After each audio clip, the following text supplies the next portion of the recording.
ರಾಜ ಹುಲಿ cinema ಸ್ಟೈಲ್ನಲ್ಲಿ plan ಮಾಡಿ ಯುವಕನನ್ನ murder ಮಾಡಿಸಿದ ಘಟನೆ ಬೆಳಗಾವಿಯ ಕೊಳವಿ ಬಳಿ ನಡೆದಿದೆ. ಕೊಳವಿ ಗ್ರಾಮದ ಪ್ರಕಾಶ ಹಿರಟ್ಟಿ ಕೊಲೆಯಾದ ದುರ್ದೈವಿ ಪ್ರಕರಣದಲ್ಲಿ ಇಬ್ಬರು ಬಾಲಾಪರಾಧಿಗಳು ಸೇರಿ ಒಟ್ಟು 8 ಜನರನ್ನ ಬಂಧಿಸಲಾಗಿದೆ.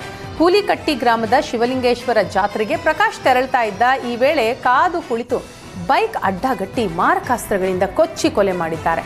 ಆರೋಪಿಗಳು ಪ್ರಕಾಶನ ಚಲನವಲನ ಬಗ್ಗೆ ಮಾಹಿತಿ ನೀಡಲು ಅಪ್ರಾಪ್ತರನ್ನ ಬಳಸಿದ ಆರೋಪ ಇದೆ. ಕೊಲೆ ನಡೆದು 2 ದಿನಗಳಲ್ಲಿ ಆರೋಪಿಗಳನ್ನ ಗೋಕಾಕ ಗ್ರಾಮೀಣ ಪೊಲೀಸರು ಬಂಧಿಸಿದ್ದಾರೆ.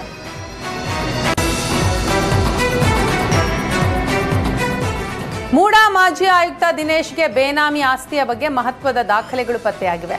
ಉದ್ಯಮಿ ಜಯರಾಮ್ ಮನೆ ಕಚೇರಿಯಲ್ಲಿ ಇಡಿ ಅಧಿಕಾರಿಗಳು 70ಕ್ಕೂ ಹೆಚ್ಚು ರೇಡ್ ಮಾಡಿದ್ರು.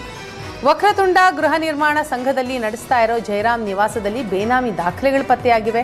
ಮೂಡಾ ಮಾಜಿ ಆಯುಕ್ತ ದಿನೇಶ್ ಕುಟುಂಬಸ್ಥರ ಹೆಸರಿನಲ್ಲಿ ಆಸ್ತಿ ಇರೋ ಬಗ್ಗೆ ಡೈರಿಯಲ್ಲಿ ಉಲ್ಲೇಖಿಸಲಾಗಿದೆ ಅನ್ನೋ ಮಾಹಿತಿ ಸಿಕ್ಕಿದೆ. ವಿಚಾರಣೆ ವೇಳೆ ದಿನೇಶ್ ಸಂಬಂಧಿ ತೇಜಸ್ ಗೌಡ ಹೆಸರು ಉಲ್ಲೇಖಿಸಿದ್ದಾನೆ. ಜಯರಾಮ್ ಮನೆ ಮೇಲೆ ರೇಡ್ ಆಗ್ತಾ ಇದ್ದ ಹಾಗೆ ದಿನೇಶ್ ಕುಮಾರ್ ಎಸ್ಕೇಪ್ ಆಗಿದ್ದಾರೆ.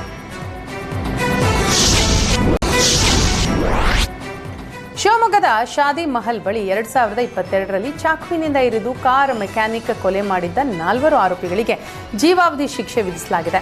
ಶಿವಮೊಗ್ಗದ 2ನೇ ಹೆಚ್ಚುವರಿ ಜಿಲ್ಲಾ ಮತ್ತು ಸೆಷನ್ಸ್ ನ್ಯಾಯಾಲಯ ತೀರ್ಪು ನೀಡಿದೆ.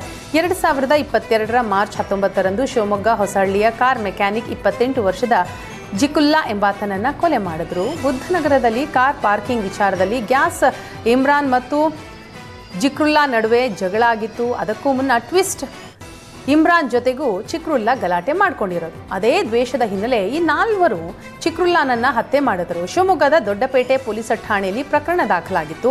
ಅಂದಿನ ಇನ್ಸ್ಪೆಕ್ಟರ್ ಅಂಜನ್ ಕುಮಾರ್ ನ್ಯಾಯಾಲಯಕ್ಕೆ ದೋಷಾರೋಪಣೆ ಪಟ್ಟಿಯನ್ನ ಸಲ್ಲಿಸಿದ್ರು. ಇದೀಗ 4 ಜೀವಾವಧಿ ಶಿಕ್ಷೆ ಮತ್ತು ದಂಡ ವಿಧಿಸಿದ್ದಾರೆ. ಮಹಿಳಾ ಮಕ್ಕಳ ಕಲ್ಯಾಣ ಇಲಾಖೆ ಸಚಿವೆ ತವರಿನಲ್ಲಿ ಅಮಾನವೀಯ ಘಟನೆ ನಡೆದಿದೆ. ಸಾಲ ಮರುಪಾವತಿ ಮಾಡದೇ ಇರೋದಕ್ಕೆ ಒತ್ತಾಯಪೂರ್ವಕವಾಗಿ ಅಪ್ರಾಪ್ತೆಯನ್ನ ಮದುವೆಯಾದ ಆರೋಪ ಕೇಳಿ ಬಂದಿದೆ. ಬಾಲಕಿ ನೀಡಿದ ದೂರಿನ ಮೇರೆಗೆ ಪೋಕ್ಸೋ ಕಾಯ್ದೆಯಡಿ ಬೆಳಗಾವಿಯ ಟಿಳಕವಾಡಿ ಪೊಲೀಸ್ ಠಾಣೆಯಲ್ಲಿ 3 ವಿರುದ್ಧ ಎಫ್ಐಆರ್ ದಾಖಲಾಗಿದೆ.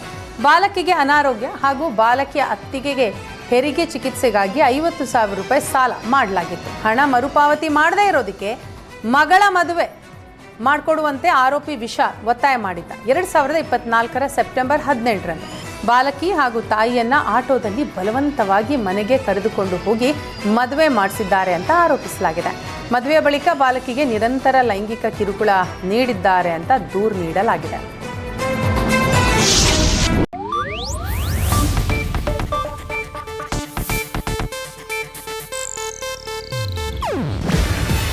ಇದು ಏಷ್ಯಾನೆಟ್ ನ್ಯೂಸ್ ನೆಟ್ವರ್ಕ್ ಪ್ರಸ್ತುತಿ.